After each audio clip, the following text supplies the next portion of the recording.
Hey everyone, this is Fran here from the 5-Minute Modeler.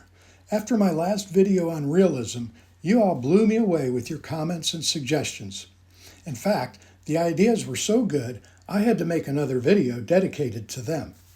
This is your list, and I found numerous items on my layout that need fixing. I'm going to share some of my goofs with you, and maybe it will inspire us all to take our layouts to the next level. Now, before we get into it, remember this golden rule. It's your railroad, your rules.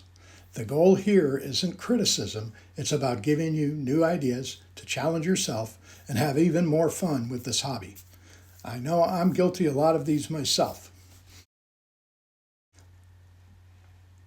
Let's start from the ground up. Literally, the track is the backbone of our layout, but a few simple things can really hurt its realism. Number one on your list, and my list as well, is unpainted rail. I looked around my layout and I found sections just screaming for a paint job. Somehow I missed them when I was painting my rails earlier. A simple wash of rail brown can make a huge difference, not to mention that it makes oversized rails look smaller and more realistic. You also pointed out that ballast can either make or break a scene. A viewer had a brilliant tip that I'm going to try. Lay a strip of painter's tape where you don't want the ballast to go alongside your track. Glue your ballast down, let it dry, then peel off the tape for a perfect clean edge. Simple, right? Next, you mentioned something that a lot of us are guilty of. Too much track. Many starter layouts you'll find online have tons of track, but you won't find that in the real world. Railroads serve a purpose, and if a track is no longer needed, they will often remove it. Removing an unused siding or spur can make your layout feel bigger and more purposeful. Now let's talk about the details that bring a scene to life. A lot of us just plop a building on our layout without a proper foundation. Buildings need to look like they belong there, whether it's by adding a concrete slab, a brick foundation, or just blending the scenery around the base. It's the difference between a building sitting on the layout and a building being part of the layout.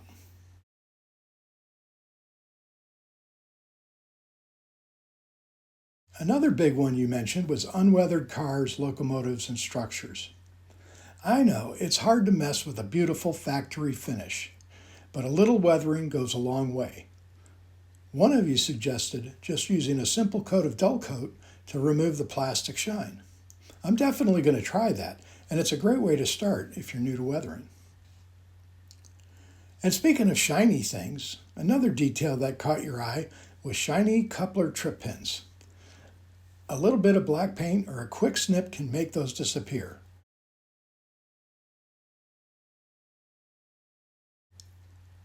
And you also pointed out a few tiny things that make a huge difference. A lack of fencing around industries. Not enough telephone poles along the tracks.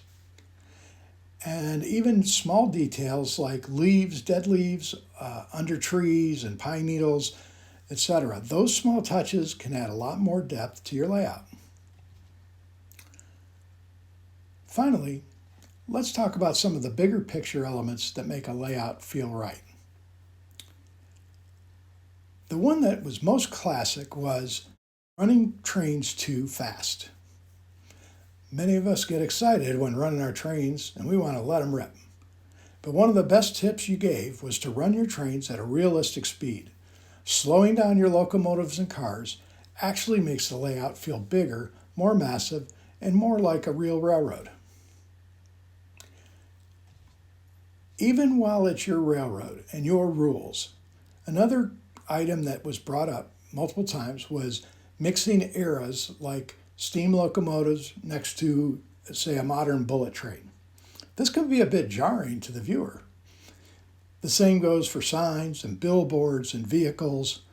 Sticking to a consistent era can help you unify your scene and make it more believable. Well, I hope this video gives you some great ideas for your own layout. I know it's motivated me to get to work on some of my own projects. A huge thank you to everyone who commented and shared their tips. You are what makes this hobby so great. I'd love to hear what you think of this list. What else did we miss? Let me know in the comments below, and if you enjoyed this video, please give it a thumbs up and consider subscribing so you don't miss the next video. You can also hype this video if you're able. It's a new free way to support the channel, and it really helps us out. So, thanks for watching another episode of the 5 Minute Modeler, and as always, happy railroading.